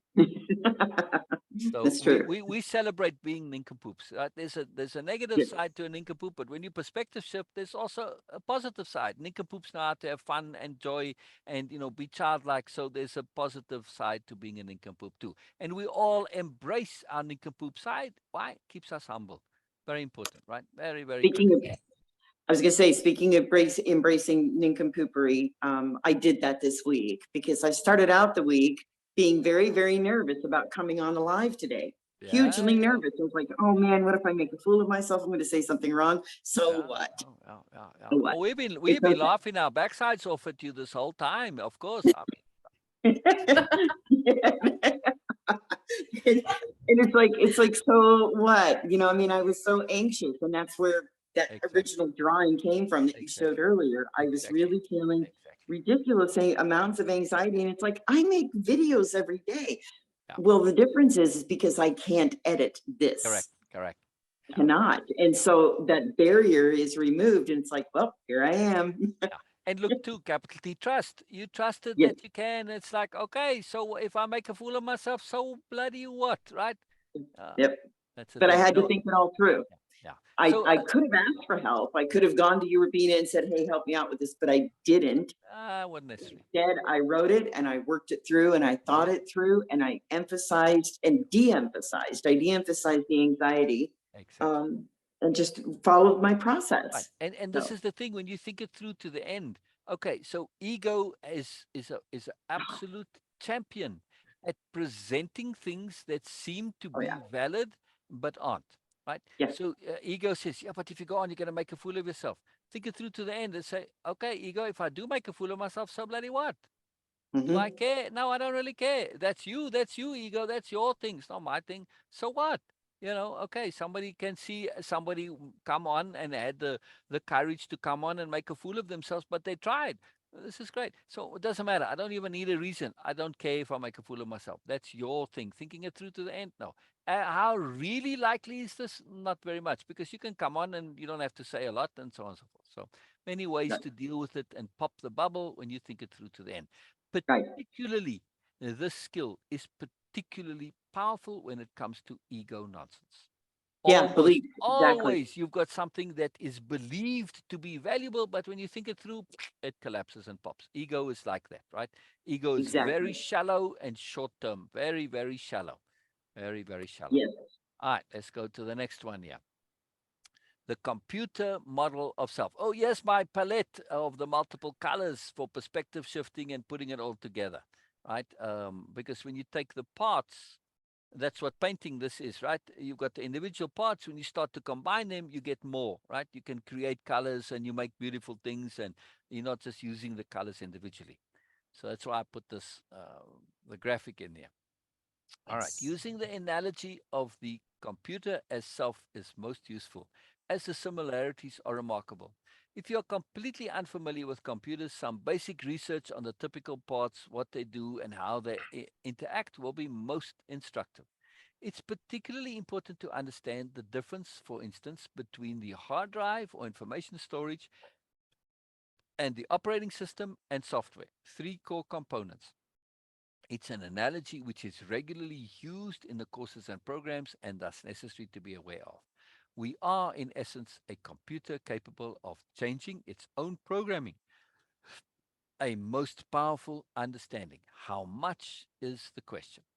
A very, very key thing. All right, so before we go to joy, delight, and earnestness, this is a very, very powerful model because, for instance, also, when you get into this, it's really helpful for understanding how things work. Because as computers develop, they're following a similar path to how we develop as we evolve. For instance, we had a brainstem. The original computer chip was called the 8086 chip for PCs, for personal computers. That was the first chip for personal computers. Now they had the bigger computers before that, the mainframes and all this, but still. So when they came with the next upgrade, which I think was the next big upgrade, was like the AT computer was called. I still remember from back then, by the way. So this next chip, when they made this next upgrade chip, was a very big deal at the time, right? That new chip included the 8086 chip inside the new computer chip. When you put it inside your computer, that little piece of hardware, the small chip, it actually included the previous chip. This is quite incredible because they're making everything smaller. And the newer technology, they were able to do this. It was really powerful. Now, why? Why did they include the old chip? Because of backward compatibility, right? So the old chip allows you to run the previous older programs that were designed for that chip itself. Now, you also, in order to rather than saying we're going to upgrade the 8086, when you start to look at it, you say, well, there are limitations to this. Yes, we can improve it, but you're also going to be improving the flaws and the nonsense and the foolishness of it. So, all right, let's just make a new chip, right? And this is typically what happens in computer design. Your brain is exactly the same way. It says a brainstem, which is your basic hierarchy, superiority paradigm, dominance, bullying thing, fighting for food, battling with everybody, competition to stay alive. Oh man, this is a poor way of existing. Much better if we collaborate and cooperate. So we developed new brains. And if you actually go into your brain, we typically think we've got two brains, left brain, right brain, but no, not so. We've got multiple brains. We've got a forebrain and a frontal lobe background. You got, I don't know, it's like a dozen of them, right? Including this original brainstem back there. So it's very useful to understand that the brain evolves new brains as new needs and demands come along. Doesn't mean the old brains stop working. No, because they still have their uses and their value. And this is why we get negative when we get tired. Because as you get tired, low in energy, these more sophisticated, complicated brains, which take a huge amount of power, relatively speaking, they start shutting down and you get back to that brainstem, the original brain, as a very primitive brain, right? And it's very negative, right? So just something just by the by, very useful to understand how things work, yes? And also, there's much, but the main key point that we mentioned earlier is to understand the difference between changing a program, changing the operating system, and storing information on your hard drive. Very, very useful. If you want to truly learn, you can do those programs. And in this case, a program here would be perspective shifting to multiple perspectives and thinking things through to the end. Those are programs. I use those programs to change and update my operating system, which is me, right? So, and now if you've come along with computers, if you remember, basically back in the day, you had like Windows, the earliest Windows, I think it was like called Windows 3, or at least the early successful model. And then it got upgraded and you had XP and Vista and all these things, right? And it evolved. And each time um, uh, you had developers and people that made nice programs, and these were very useful programs and were used all the time. And so Windows said, well, we're just going to add them into the operating system, right? They're going to be part of the operating system. I mean, way back when the operating system started, for instance, you didn't have a calculator as part of your operating system. That didn't exist. You had to go and get a special separate program to do this, or just a way of taking notes like Notepad. But as it went on, these programs, which were very useful, got included into the operating system. And that's what we want to do. At first, we are going to have perspective shifting to multiple perspectives as a program, as a skill, as an additional thing that we have to consciously do. But over time, the more you use it, you're going to say, man, I need to make this part of my default, in other words, part of my operating system. And it becomes you, and you just start doing it without thinking. Right, Bina? You very consciously and deliberately started to practice perspective shifting to multiple perspectives. But over time, Yes. now it's just something you do innately and automatically. And you start looking for, Yes. how can I see this from multiple angles? So this is a Yes. major, It major, becomes, major importance, right? To understand it from the computer part, that you've put it into your yes. operating system. Yeah. Yes, and when you were sharing, I also realized that it is exactly, it works like a computer system, because we also have function keys uh, options available to us, like our dictionary Exactly. of power, which is every thing is like Exactly. works like a function key. So Exactly. yes, like for newbies in computers, like F1, F2 have these keys. Yep. These are called function keys, and they Yep. work like they are in itself. They are simple programs, Right. and by just one click you can perform a whole program. It start operating Connect inside. to But it. anyway, Correct. Quick this is connection. how it is working. Yes. Okay, so we are moving to the next one, Yes. Yes. because it's I like that, but we'll call them higher function keys. oh yes, Yeah. yes, Yeah. All right. So please share your. I know you did this because joy, delight, and earnestness. This is just another way of saying okay. Bina. Please, please share your repeat back and takeaway on this. Yeah. Okay, thank you so much for All right. So this. yeah, I'm going to do it differently, right? I'm going to not read Yes, through it first. We're going to listen to yes, Bina first, and then we'll okay. come back to it. Yeah. Okay, so I'm reading it. My repeat back for joy, delight, and earnestness. All the program and courses are highly suggested to be taken with utmost joy, delight, and earnestness, Mm. which are mostly considered impossible. But it is possible that all these moods can coexist. The emphasis is applied here to make all three moods a real high priority in our system. Learning is not a stressful task. Real and true learning is always fun and joy. We must try to make joy and earnestness our basic and almost permanent mindset or way of being. In other words, when we shift our mood to joy and earnestness, our mind consider it as something personal and less energy consuming. We can shift our focus on joy and delight by being aware that the joy, delight, and earnestness are available and accessible to us. All we need is to align ourselves with these moods. So that was my repeat back of those slides and my takeaway now. Joy, delight, and earnestness for the participants, three highly recommended or suggested moods for taking course and program. This is something very unique because mostly we never heard of these moods or mood suggestion before doing it, before any course taking. And this is unique and makes it really interesting and important too. How can one be joyful and earnest at the same time? It seems contradictory. How learning can be joyful, etc. These are common perceptions about learning and growth. They all can coexist because joy is not cheerfulness, delight is not indulgence, and earnestness is not melancholy. When we understand, Repeat that again, please. That was very cool. That okay, was a very cool takeaway. Please okay, say again. yeah, because they all can coexist because joy is not cheerfulness, delight is not indulgence, and earnestness is not melancholy. Wow. When we understand, truly understand what real learning is, there is no chance that we will not feel joy and delight in learning and growing.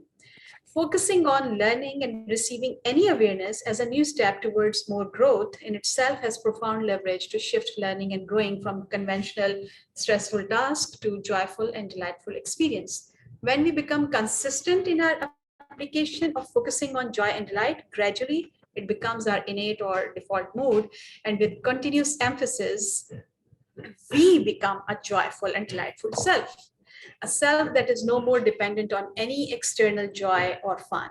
How this whole process of changing our mindset and learning and growing can be taken other than maximum earnestness. This has to be the most important thing in our life, because if we don't consider ourselves a high priority, who else is going to do this for us? Obviously, no one.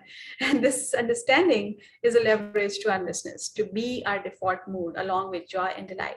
Joy is the engine of growth. Growth happens when we are open to experience the unknown and the willingness to be changed by them. Exactly. Just this understanding is enough to liberate us from all the fears and insecurities. And this fearlessness is the actual underpinning of real, true, and continuous growth. Yes, yes, yes, yes, yes. Sure, in the comments there, maybe her connection dropped or something, or it's weak.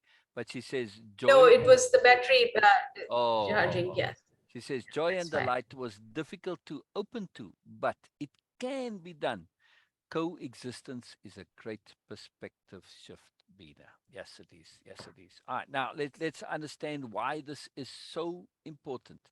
Because unfortunately and sadly and horribly and disastrously, we've been trained and conditioned to see learning as punishment, as something negative, something unpleasant. What a horrible thing. Before you went to school and had this in you, when you were really young, right? And you were in your child state, in that pure state, what was play but learning? You played house, you played doll, you played fireman. What is that but learning, right? You imitating stuff that you were learning as you played. And the more you learned, the more fun you had. Learning and play to a child is one and the same. How can this not be joyful? Why? Because first of all, you adding to yourself, you're increasing your capabilities, you're increasing your understandings, your awarenesses, which make you more capable and more competent in the world in general, right? So this is fantastic. This improves your safety, your security, your survival, your evolution, everything. How can you not take joy in this? Furthermore, the more you learn, the more you resolve things in your life. How is this not a joy? Resolution, right? So everything that you're trying to do that gives you joy and pleasure comes from learning. We don't always see the direct connection, but it's there. Now, earnestness leverages your energy in a very particular way. And it's very, very important. You'll notice this in throughout, or everyone, Erica, Jane, Sher, Bina, myself. Earnestness is a big part of it, in addition to the joy and delight. Now, I take a lot of joy and delight in earnestness. So my joy and delight isn't always, the typical expressions, right? I love being earnest. But why is earnestness so important? Because it leverages the entire world to assist you. Think of it this way, right? Just remember when you were a child and maybe you were in a situation, lots of children around, and okay, maybe your the parent is and they're very busy doing something and they're working on something, they're focused. But and you come and you ask them, say, hey, dad, and you ask them one of those typical children questions, get lost, I'm busy, or your mom said, go away, I'm busy. But you come with an earnest question. They'll stop what they're doing, they'll put it down, they'll turn to you and give you the full attention, or whoever the kid is asking that earnest question, right? Now, the key is earnestness, yes? Because earnestness, an earnest question is when you've thought it through yourself. You've tried to figure it out and you can't, you stuck. And that's when you come and ask, yes? And that's why you get attention. Now, this works with the universe as well, not just with other people. It works with the universe, works with your own brain also. So make every effort to think it through to the end, and multiple perspective shift and all the other things that you do. And then if you still don't get there, that's when you ask, right? Your earnest question. So earnestness is a power. It's a So power. It's learning, very important. yes, okay. So the stress in learning also kicks in when we have to remember. We have this idea that we have to remember everything, we have to memorize everything. Then it becomes stressful. When you don't have to memorize or remember anything, you will just understand, and here you go. It is going to be your thing. Then why it will be a Yes. stressful task? No task Yes. of it. Actually, there is no task involved in that. Yes. So this Yes. is really cool. Yes. So Yep. Sher makes a fantastic point here in the terms of the joy and delight. She says, or we are told we are not capable of learning. To learn, Yes. I can learn was pure joy for me. Exactly. Exactly. I mean, why people treat their children so, like they tell them, you stupid, you can't learn. You're a child, for heaven's sake. It's not that you're stupid, you're just a child. But it's this superiority paradigm, dominance and bullying and all this. But man, and ego. A lot of parents are afraid their children are going to be smarter than them. What a ridiculous idea. You should be thrilled that your children are smarter than you. This is what you should be wanting. But yes, Yes. when we have this idea we can't learn, then we go through life feeling stupid and ignorant and incompetent and all of this stuff. And it's just it's stressful. But when you realize you can learn, wow, now everything changes. So yes, Yes. and we Still, can all it's learn. already 1.5 hour. Oh, yeah, I know. So We set it up for 2 hours, so we can go. Thank you, Bina. yes, Yeah, yes, yeah. yes, Today is a 2 hour one, so yeah. yes, yes. I know. I was just telling you that Oh, because you good. have No, all of thank you, this. thank you. I was Yes, watching there. I was watching, but yeah, like for sure, who really had this really pressed on her, because of the nature of her early childhood was she couldn't ask questions because the adults in her life were doing things that they shouldn't be doing, really terrible, horrible things, abuse and all this stuff. So of course, if you're somebody who's learning and takes joy in learning, wow, now you're very dangerous. So of course they told her, you stupid, you can't learn, you shouldn't learn, don't ask questions, shut it down. And they kept trying to condition this in her because she was dangerous. But when you can learn though, and for her, when she said, I can learn, of course you can learn. And boy, I mean, talk about somebody who does learn and does change. This is fantastic show. You are an inspiration. You're an yes, inspiration. Very much absolutely, so. absolutely. Right. So Yes, joy is when effort is the reward. yes, Right? Whenever you play a game like a physical game, the effort is the reward. You enjoy making effort. Yes. So yeah, very powerful. And again, when you think of okay, somebody, yeah, but I'm playing because I need to win. Nah, well, that's not playing. That's a whole different thing. That's an ego deal. No, but when you're playing, okay, something like a simple child game like a hula hoop, the effort is the reward, right? You enjoy doing it. Okay, maybe some people say they only get joy when they actually succeed in doing it. But they may, okay, skipping. I don't know, many things where the effort is the reward. And when we understand this and we start doing things for the pureness of it, that's when we connect back to original pure joy. Like going for a walk. There's no reward to it. You don't have to do it when you enjoy really just walking. You enjoy the effort of walking, right? So very important. So if you focus too much on the reward, sometimes you lose the joy. So just keep that in yes, mind, right? Keep that in mind. The yes, joy is when the effort is the reward. Very, very simple point, but a very profound point. Yeah, big smiley face from Sure. All right, so this is a key point here. And again, sure, I had you in mind when I was creating this here, right? Check, then then ask some more, then check again, right? So because sure, I'm not picking on sure here or anything, but sure is very open with her life, and this is a huge point, right? Because of sure's peculiar childhood and early teenage and early adulthood, uh, she was in a bubble, and not of her own doing, but a survival bubble, right? And when you're in a survival bubble, like when you're in an abusive situation, you become hyper vigilant to stay out of trouble. That's all you are focused on. All your attention goes to staying out of trouble. Because you put one thing wrong, you're in trouble. Now, of course, when all your attention is focused on just one thing, you don't notice things that everybody else notices. You can't afford to. You can't be paying attention to the regular stuff in life. So, of course, you're going to miss some things. And what is sort of taken for granted as obvious for most people is not going to be so for you. And this was so for sure, right, sure? Right? You missed on some things, right? It was like, well, everybody knows this, but I don't know this, right? And at some point, it sort of made you feel a bit stupid until you realized it's not that. It's just we do have this, right? Even when people are paying attention, it's like, well, I didn't go to school that day, so I missed this. This we all have these holes in us. But then, sure, you did start asking. He said, but wait a second, I know I should know this, or I'm supposed to, but I don't get it. Can you please explain what this sort of thing that you guys, it's obvious to you, but I don't get. You asked, and then we went through it, and oh, okay. And it was like, duh. And then we moved on. But it was huge, just that asking, right, Sure? It was a big deal. It was a big deal. Yes. Sure says yes. I want to be speaking for sure, yeah, but, we've gone over this many times, so, I feel confident to say, but I yes, still like to check.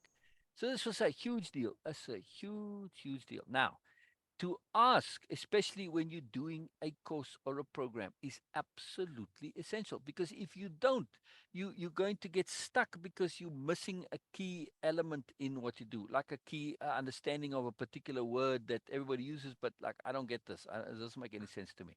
You got to ask. But what she did do that's also important is before she asked, she tried to figure it out and try to think it through and perspective shift on it and check it out and do this. But she was stuck, and even all her checking didn't matter, because you don't want to substitute asking for being lazy and thinking for yourself, right? The thinking for yourself is the key part of learning, because if you just ask and you get information, well, now you're relying on memory, see? So you need to do that checking or testing, understanding, thinking it through to the end, perspective shifting to multiple perspectives, etc., etc. That's what checking means, right? And Yes, application. Cher Checking and says application. you can always share. For me, my battery is charging on my device, so that's why Okay. she's not here. Yeah, yeah, yeah. So, No but problem. No she's problem. saying that you can share always. Okay, okay, okay. Yeah, I'm careful. I'm careful now. So, yeah, sure, really did this as a very key point here. So, please, please know that asking, being wrong, making mistakes is a fundamental part of learning. If we're so scared of being wrong, we aren't going to be able to learn. And I see this all the time, right? We've seen this on TV, for instance. You get your teenager, and something gets said, and then they say, "Yeah, I knew that." When it's so clearly obvious, no, you had no clue, you didn't know that. But what happens in that moment when they say, "Yeah, I knew that"? They shut themselves off to learning, because their brain, they're telling their brain, well, I know something, when they don't know it, right? So they never get to learn. And if you really pay attention to those particular teenagers that do this on a regular basis, their egos prevent them from ever saying and acknowledging they're wrong, and as a result, they never learn, and they just stay ignorant and stupid. Sorry, teenagers out there, if you're listening to this, or anybody who knows them, sorry, this is it. I might be a bit harsh, but that's the end result, right? Because their ego keeps trying to insist that they know when they don't know, because they're so afraid of being wrong. This is classic stupidity. And what's so amusing with this is that the very thing you're afraid of, you are going to absolutely make sure of doing, because you don't learn, right? So you're going down the spiral drain there. It's no good. It's very, very important to be able to be wrong and to welcome being wrong, because if I'm wrong, then I have an opportunity to learn. Tell me I'm right, and so what? I already knew it. What do I gain if you tell me I'm right? Nothing. Unless I've got a big ego and, oh, I'm right. Oh, good for me. No, well, if you throw your ego out, you telling me I'm right in something doesn't mean much. But tell me I'm wrong. I said, wow, okay, how so? I really thought I understood this. And then you explain how. I said, wow, I didn't realize this. Wow, cool, new perspective, new understanding. You've stretched my. Wow, brilliant. So I love being wrong. That's when I learn and grow, right? But of course, this whole word right and wrong, I throw those out. They're not in my vocabulary typically. Same with agree and disagree. I don't care to agree or disagree. I care to understand, right? That's very important. Making mistakes is a fundamental part of learning and growing. Anybody who is very skilled and adept, who practices, like a Yo-Yo Ma or somebody like that, Picasso or whatever. Picasso kept on learning till he died. It was like 90 something when he died, right? He said, I'm still learning. I'm still learning. Always, I'm still learning. Tom Brady, he said, when he got to be 40 and people said, aren't you getting a bit old for doing this? He says, no, I'm now only really starting to get it. I'm like still learning so much, but now I'm really only starting to get it, right? The people who are really Yes. excellent at what they do, they never ever stop learning. And to them, Yes. making mistakes is fundamental part of learning and growing. It's very, very big deal. Very, very Yes, important. Cher is sharing there, and she's saying that, okay, I remember having a hard time learning what making the obvious was. That's So right. she Yeah. says that was yes, and then she says you both made it fun to learn, but Yes. that was you, Cher. What you were Yes. doing, your persistence and your willingness to learn Yeah. was the real key factor into that. Yes, So yes, yes, yes. So making the obvious obvious. This is my task as facilitator or instructor or whatever you want to call me, right? And you say, but why do you need to make the obvious obvious? Because the obvious is not obvious until it is obvious. The moment before it was obvious, it wasn't obvious. So watch people and if you get video, it's very useful to watch. You see somebody, yeah, what's going on? I'm not a greatest actor here, but I'm trying to act when people are a bit confused and like, what the hell's going on? I don't get it. Yeah, and it clicks, right? Now, the Yes. moment it clicks, I say, well, duh. Yeah, you say duh now, like this is something that you always knew. But that's the magic of obviousness. It is retroactively applicable into time, right? So when something gets truly get that duh, and duh is in our dictionary of power, it's a very powerful part of way of impeccability. You want to get those duhs because in your brain it's a duh going backward in time, like you've always known it. And this is the magic of obvious. You do actually always know it. You have actually always known it. You just didn't put it all together. Right? You didn't quite make that click. So this is what we do. We put those multiple perspectives, and then it all falls in. But you go, oh, duh. Now it's like you've always known it, because in actuality you kind of have always known it. All the stuff was there. You just had to put it together. And so this obviousness is a very big point, right? And obvious, not always obvious until it's obvious. Wasn't obvious before it was obvious. Very important to understand this. Very important to understand this. All right. So the checking and asking, as a participant, you'll be expected to be wrong and make mistakes. Now, why do I emphasize wrong a bit here? Because sometimes when people start a new program and they're so afraid of this, and they come in and they try to prove how much they know. I don't care how much you know. Just because you know a lot doesn't mean that there isn't stuff you can learn. So they oh yeah, I knew that. Yeah, I knew that. And it inhibits their learning. By acknowledging that you've learned doesn't mean that you acknowledge that you don't know or that you're stupid. No, it just means you acknowledge that you learn. And unless you can get overcome this bit of an ego thing, it's a big deal, right? Just because you don't know, and there's a lot you don't know, doesn't invalidate you as a person. So it's a very big point here, right? Uh, and make mistakes and not let it be a big deal. Making mistakes, this is half of the value of learning, and why we have perspective shifting. There isn't, when you throw away right and wrong, you see there's perspective one, perspective two, and so on and so forth. You keep going, right? And then this whole right and wrong thing falls away. This is the other magic of perspective shifting. To see it simply as an opportunity to adjust and learn. There's no embarrassment or stress to this. I didn't know, and now I'm learning. End of story, right?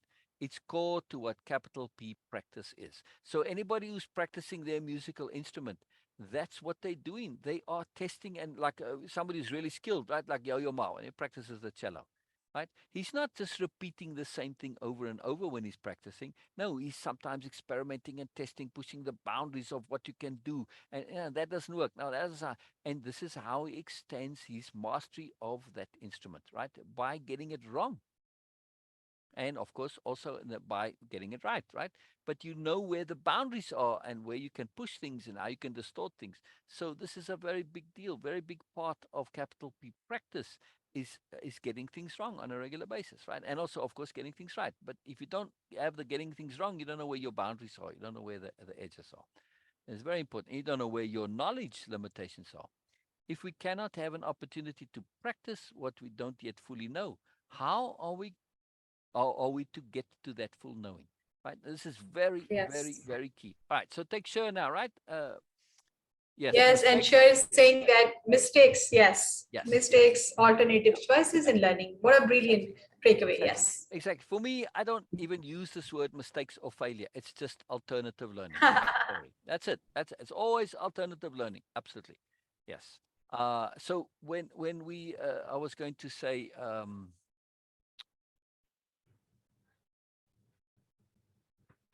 if we don't have an opportunity to practice what we don't yet fully know. Now let's take with Sher coming onto the live Zoom. Yeah, you haven't had a chance to practice, but now, Sher, that you have chance to practice, and okay, maybe it wasn't as fluid as you would have liked it, or maybe a bit awkward, but so what?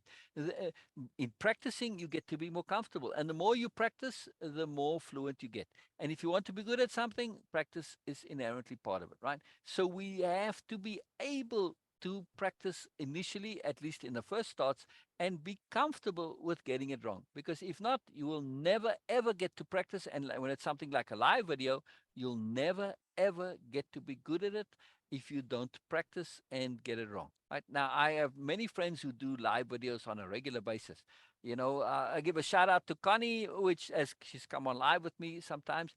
I remember when Connie started, and I really admired this with her, right? She would do the live videos. And sometimes, nobody even attended, but doesn't matter. She kept at it. She said, "I'm doing this to practice," and then people would come and a few more. And she was a bit awkward at the time. She was a bit shy, maybe, or whatever. But she learned and grown. And now, of course, doing this, she's really good at it and very skilled. And she's gone on and done, live videos in, like, for programs and big deal show stuff with many big people, right? To do a book and all this. So, but I remember when she started, she really practiced, and she was, she wasn't stressed by being awkward and uncomfortable. She just stuck with it and said, "I just need to practice." And when you do, you get comfortable. So this is a very important point. Very, very important that we don't get hung up with not knowing and being awkward and being wrong and all this stuff, right? So again, too, yeah, being open and free when it comes to what we don't know is incredibly liberating and freeing. One of the reasons we have so much fun doing the courses and programs, right? Because we are free with this. Very big deal. All right, so checking some more, checking this, we've already emphasized it enough. I don't need to go into Yes. the detail there. So this particular slide here, just the key essential understandings for awareness and awarenesses for learning and growing. I just put a few down here. This is not conclusive or comprehensive by any means. And I left it so specifically because as we go through, we'll keep adding to these. But just to mention a few key points here. Yeah, comfortable and prepared. Note to self. Change devices ahead of time. There we go. Charge devices ahead of time. Yes. Yes. So be prepared. Absolutely. Yes. Yes. Yes. Very important. So sharing, right? This is what we've been doing, the repeat backs, the takeaways, and then when we didn't do dictionary of power much today, but a little bit. But those are all sharing. The more you share, the more you get feedback. And sharing isn't just a one-way thing, right? Sharing is interactive. When we truly share, somebody else is partaking, they're listening, they're giving feedback.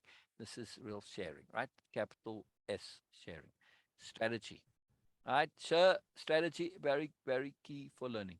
Be strategic in your learning. Use things around you. Don't just kind of go into it blindly. Figure out how you can maximize and or maximize your learning. All of the preceding things that we shared. Perspective shifting to multiple perspectives. Fantastic strategy for learning. Right? Thinking things through to the end. Fantastic strategy for learning. Having joy and earnestness and delight. Fantastic strategy to enhance your learning. Of course, you need awareness, right? You can't just be stuck in your bubble. You've got to continually say, what do I need to be aware of? How am I limiting? What am I not seeing, right? So awareness is looking a bit broader, looking a bit further, right? Getting an overview perspective. Very, very, very key. Inner motivation. If you don't have inner motivation, forget it. You're wasting your time. So if you're going to do this course, but you're not really motivated, oh man, this is going to be don't do it. You're wasting your time. It's not going to stick. It's not going to last. There's no emphasis. There's negative emphasis. Nothing's going to come out of it. So you need to have that excitement and enthusiasm to do what you want, the inner motivation, right? So you have to really want to do this. Important. Appropriateness. Well, appropriateness comes into many things. And in the last part, for instance, when those 9 tasks of doing that that I require from participants in Way of Impeccability, number 1 was honesty and self-honesty. This is appropriateness, right? Do things, motivation, appropriateness, strategy, appropriateness. All of these things come under appropriateness, right? Being prepared comes under appropriateness as well, right? Learning strategy. Yes. We can have many, and all of what I'm sharing, this whole program is about strategies that enhance your learning. All of them, right? So like this, and the very next one, conceptualization. This is a list of concepts.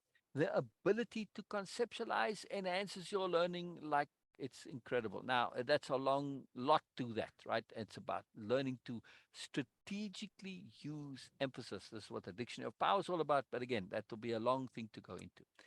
Worldview change. Understand that if you are truly going to learn, your worldview is going to change, right? In other words, how the world works. Take Sher again as a good example here, right? Her worldview was that I'm stupid, I can't learn, I'm nothing, I'm bad, whatever, right?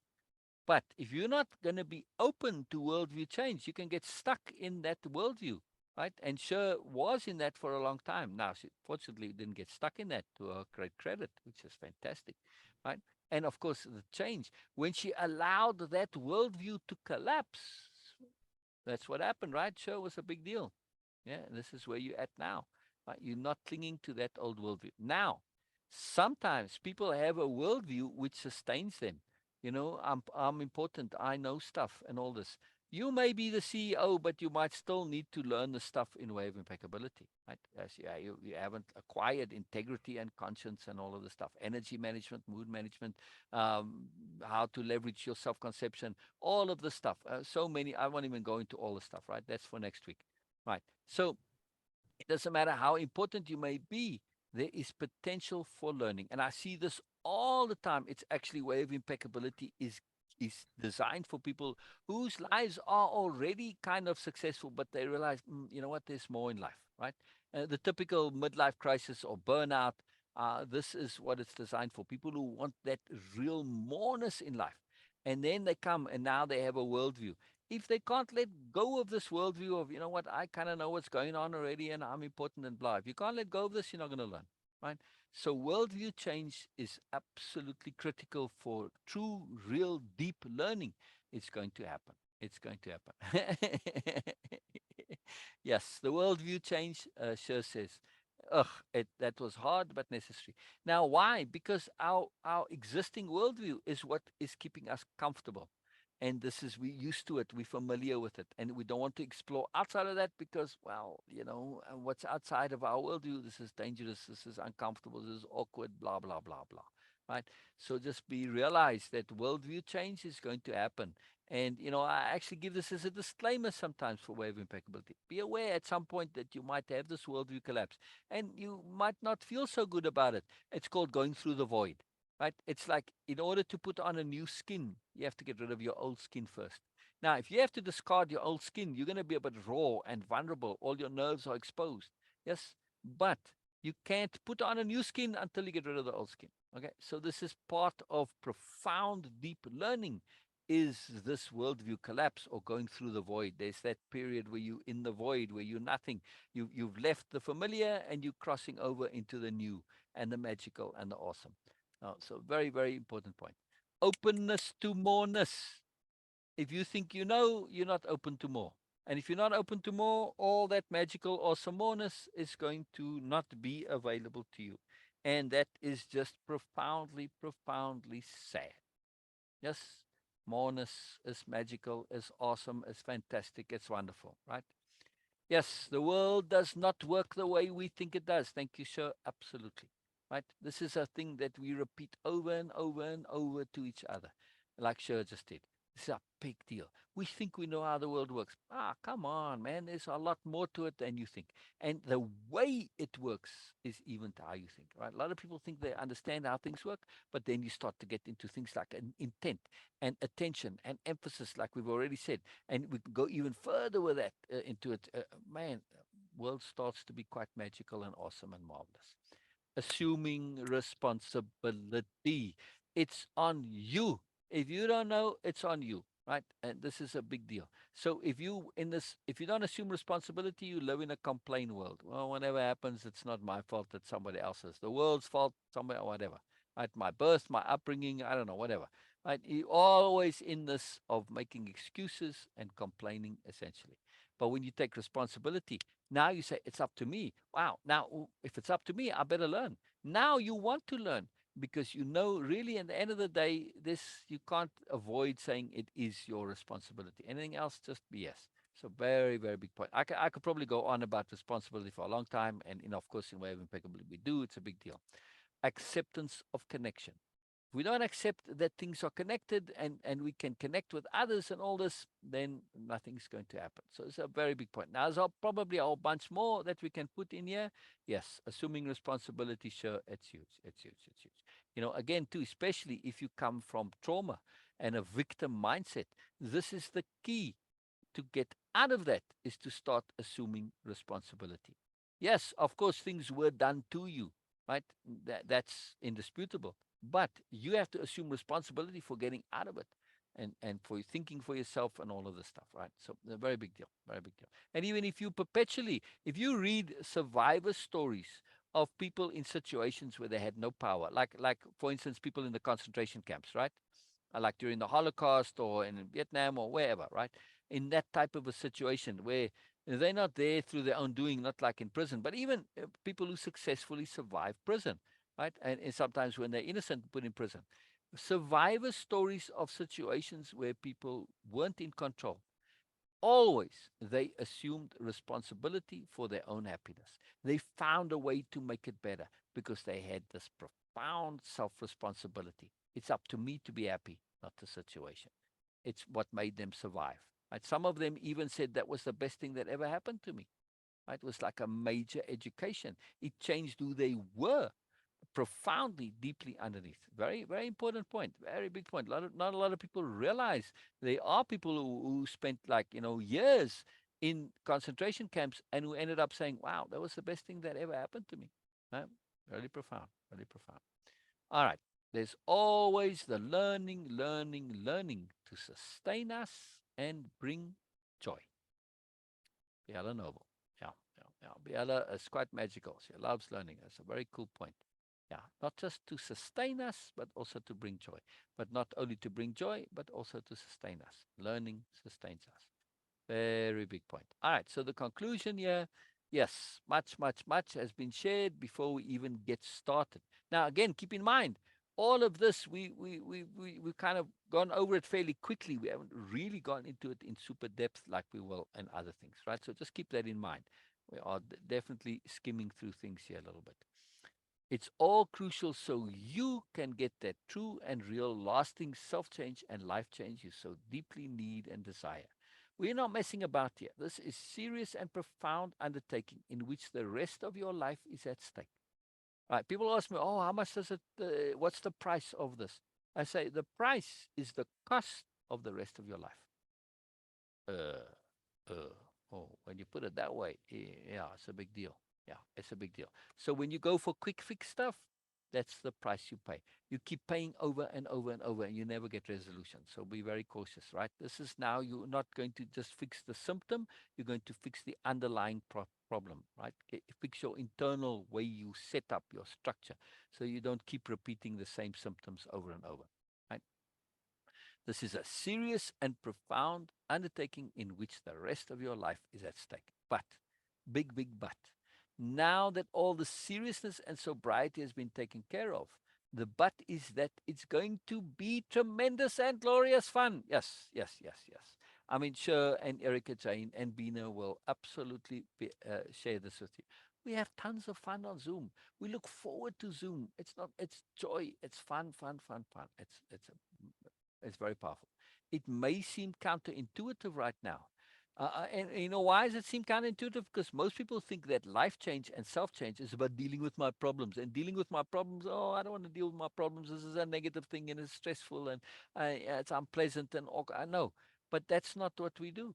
We fix the underlying learning, the inner stuff that automatically solves the problems. And there you go. You don't even have to deal with the problems because you've dealt with the underlying thing inside it. And that's a joy because you're acquiring new skills, new abilities, you innately changing yourself and so on. So it's a very big deal. Um, it may seem counterintuitive now, but you will see. Doing things as intended is a tremendous and soul filling joy. A joy like none other because you'll finally be getting that deep and real self. Be getting what your deep and real self has been so deeply craving all your life. That pleasure and fulfilling joy. That's a pleasure and fulfilling joy like no other. I had to put the A in there. There we go. This is a big deal. When we get that deep craving, we have a deep craving to know more. We have a deep craving to be energy efficient. We have a deep craving to do things like be able to manage our own moods, to choose our own moods, etc., etc., etc. It's part of our DNA to learn and grow and be more. It's not stressful, it's joyful. A very, very big deal. Very, very big deal. There's no joy like the joy of finding and connecting to your moreness, the moreness which you know has always been there. just out of reach, but now is here, is you from insights of the new nobility. Very big deal. Very big deal. What is Cher saying there? Yeah, yeah, yeah. Yeah, Saying this this is is a life changing. yeah Oh yeah. life-changing process. Yeah, yeah, yeah. Oh, read it. You Yes. read it, please, Bina. You read it. Yeah, yeah. No, I was just reading that. Okay, this is a life-changing process. I don't see it as classes anymore, of course, a course or other. It's a way of living for me now, and this is absolutely for every participant and everyone in Way of Impeccability community and family, that it's a way of being for us. It is Yeah. becoming. Yes, we are in the process, so it is Correct. becoming the way of Correct. being. Correct. Now, let me just make one point clear here. That and the reason why this is so joyful and so huge is because it is not a set of beliefs.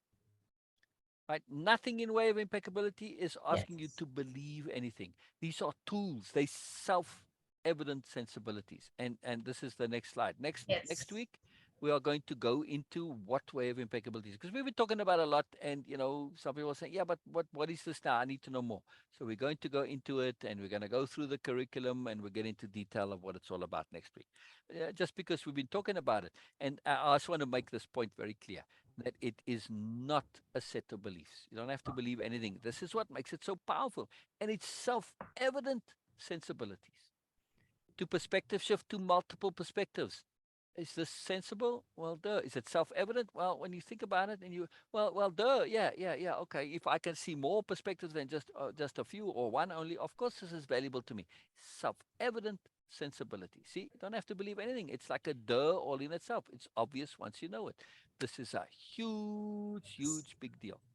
And pat on the back for me, Bina. See, right on time. Perfect timing. Yes, yes, okay. I just want to add something here, because as you mentioned that that's self-evident sensibility, and also that okay, it's to check that the part of this whole way of impeccability and the program and courses is 2 hours Zoom session. You are going to be live with the facilitators, and there is no chance, if something is not making sense to you, the facilitators or the participants or you yourself is going to just leave it like that. You have open and a very profound opportunity to discuss it till it make it sense for you. So there is like, okay, there is no hiding that okay, something is written and you have to believe. No, you have everything possible and every possibility and every facility to interact with other people and see that, and of course discuss with facilitators to Right. see that if it does it make sense to me or not. Right. So it is going to be a Customized. mechanism also, yes. Yeah. And people of different beliefs and ideas also doing that. Myself is a example for that, that yes, Yeah. I do have my different beliefs of religious beliefs and ideas, Yeah. which are no more beliefs. It's a very, very different thing now, because I'm thinking it through to the end and choosing it, making Yeah. capital C choices. Yeah. And same for everyone, but it is not in contradictory to any belief or idea.